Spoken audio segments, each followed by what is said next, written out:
So I've made a number of videos on the PlayStation Portable because I still think it's a relevant system to own now with the library of games that many people missed out on, and also the hacking scene behind it with homebrew and all kinds of other stuff you can do with these things. And I guess because of those videos going up, I do get questions from time to time as to where to get a PSP, since you're not like walking into a store and picking one up. And I've had a lot of questions about different listings and sources, and I thought today I would go over one of them here actually, and that has to do with Amazon and their renewed section. So these would be systems, even retro systems like the PSP, that have gone through a refurbishment process of some kind and then resold, typically at higher amounts than just used ones you'll find on eBay. Well, I ordered one. We're going to unbox it and see exactly what I got. So if you guys enjoy the video, make sure to hit the like button, subscribe if you're new, and we're going to start today with this video sponsor. Today's video is sponsored by Factor. The holidays are here, which means life is about to get a whole lot busier, and finding time to prepare healthy meals can be tough. Factor makes it easy with fresh, never frozen, dietitian-approved meals delivered straight to your door, letting you skip the lines at the grocery store and spend less time out in the cold. These meals come together using just a microwave and are ready in 2 minutes, making it easy to save time while sticking to your nutritional goals. I like having a Factor meal during the day since it's quick, cleanup is a breeze, and it ends up being cheaper for me than takeout. Choose from more than 35 weekly flavor-packed meals along with over 45 add-ons, including breakfast items like apple cinnamon pancakes, bacon and cheddar egg bites, and refreshing beverage items like shakes and smoothies. This November, save time while sticking to your goals with Factor. Head to Factor75.com and use code SpawnWave50 to get 50% off your first Factor box. That's Factor75.com, code SpawnWave50. Get 50% off your first Factor box. Thanks to Factor for sponsoring today's video. All right, so I'm pretty excited about this one in particular because I want to see it in person, since this is a blue PSP 3000 that I thought was only released in Japan, if I'm not mistaken, back then.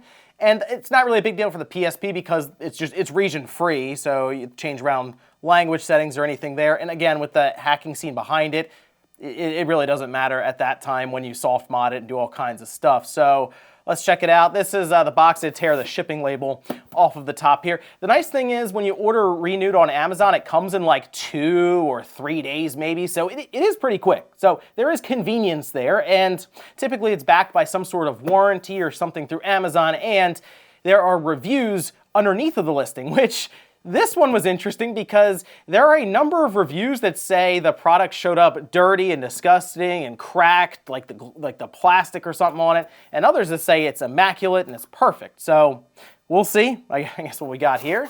Now this one did list that it came with the power cord and that it came with 2 batteries, which was an interesting thing to include, I guess, but keep in mind this is quite a bit more expensive than what I would even typically buy on somewhere like eBay if I'm looking for one used. This one is listed up on Amazon for like $220, and when I got this one, it was marked down like 25% or something. But even then, you can typically find a PSP 3000 if you look around in good shape for $100 or less on eBay, so keep that in mind. But 2 batteries, and I think these look like they're new. So this one is, yeah, okay, so they're third-party batteries, but they are brand new. It says for Sony PSP S110, 1200 milliamp hours, so it's not one of the extended batteries, which is unfortunate because if I were to get a brand new PSP, or just a new PSP to me today, I would also follow up and get an extended battery with the back that you have to get, the battery door, that makes it a bit larger so it can accommodate the larger battery. Especially if you get like a PSP 2000 or 3000, those batteries do help quite a bit. This looks to be, okay, so this is a third-party new adapter, so it's not an original one, which is unfortunate again for the pricing and the renewed status. And then we also have the rest of the cable that runs to the wall. And then we get to our PSP, which I can already kind of see through the plastic. The blue looks nice. So I have not had one of these. I have like a red, a black. I have the green one, which I think was Metal Gear Solid. That looks pretty good. I mean, there's some streak marks, which isn't bad because that is evidence of them cleaning it before they sent it out. None of the buttons are sticky. D-pad's good. The the little stick, little nub, sliding nub is good. We do have some separation down here at the bottom, which is unfortunate. These PSPs tend to do that, but generally that's like when it's going back together or something, the screw doesn't catch all the way, and it's just, there's just spacing there. It does look like at least our identifier here, the numbers are all legible. There's the PSP 3000, and on the back, you see some cracking here. Sometimes you'll get cracking when the screw is maybe a little too tight and you really try to torque this screw in. You'll strip the screw, or if you don't and it's just your driver is catching really well, sometimes you'll start cracking the plastic. That's unfortunate because this shade of blue is probably not something that's easy to replicate for third-party case manufacturers, and having a first-party one like this is really nice. But yep, we have this crack coming out of there. Otherwise, even like the ring here is not really scratched up or anything. This, outside of that crack, the casing looks pretty good. There's no battery inside. I guess they just decided to pull the old one and ship you 2 new ones. So hopefully one of these batteries has a little bit of a charge to it so we can turn this on. Green is on, looks good. No obvious spotting or anything there. Just want to go through this real quick if we can. Enter. Oh yeah, so it is Japanese based, so it does have circle, which is confirm, and then cross is cancel. System information says we're on firmware 6.39. People tend to forget just how fully featured the PSP was back then. I mean, think about this was like between 2005, 2011, somewhere in there, right, when this came out.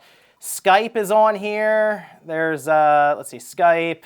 Remote play, now all the talk about remote play currently with the PlayStation 5 and the Portal. Internet radio, you had RSS channel, a web browser is just amazing nowadays with, it's weird that we went backwards. We had a web browser on our handheld systems now, or just systems in general, and with like the Switch and the others, we've kind of regressed a bit on having a fully open browser to use. We also have internet search and then PlayStation Spot. Look, we even had a comic reader, and then whatever 1seg and Radar Portable is. Okay, so check this out. I looked into X-Radar, this application, and apparently the PSP had a GPS that was released, I believe, in Japan and maybe in the US.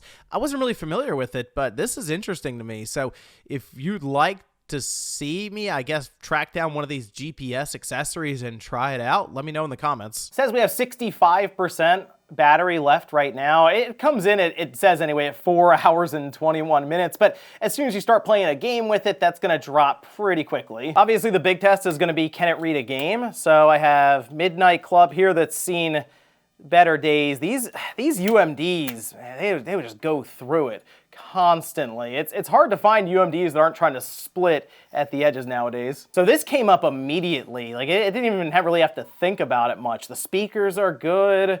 I think other than that crack on the back, it's looking like a pretty solid PSP. Also, I do like that when you start up a game for like the US region, for example, we now have cross as enter or accept, and then circle is now back, so they do switch it around on you when you jump into the game. Yeah, it looks good. The analog stick isn't drifting, nothing like that, which can kind of happen at times with these PSPs. Screen looks good.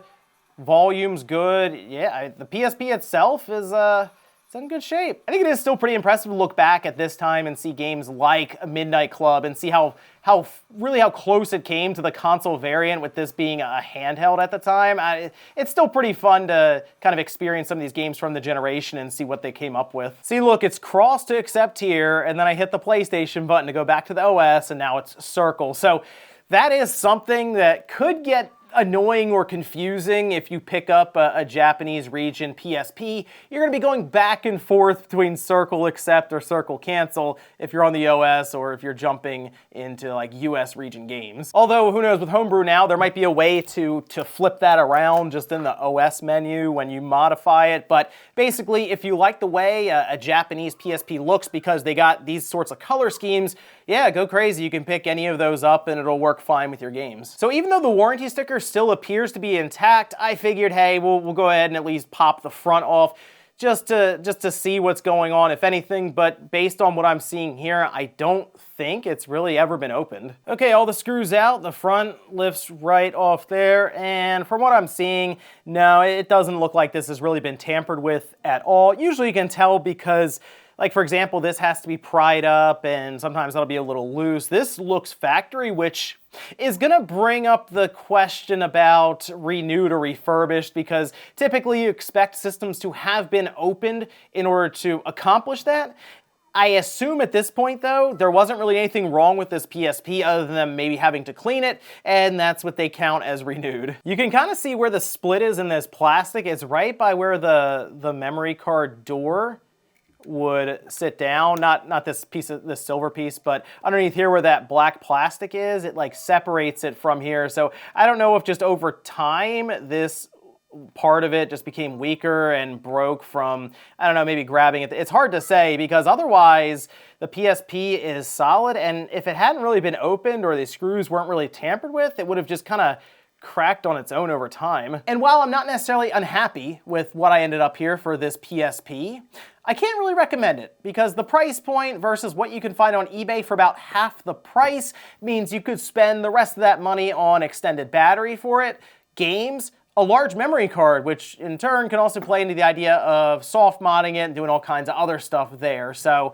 not a bad pickup necessarily, because I kind of wanted like a blue PSP 3000. It's still something you could find better, I would say, elsewhere. But hey, if you were curious about maybe a Japanese PSP, yeah, it should work fine for you, as they are region free. But let me know what you guys think about this one down below with the Amazon renewed blue PSP 3000.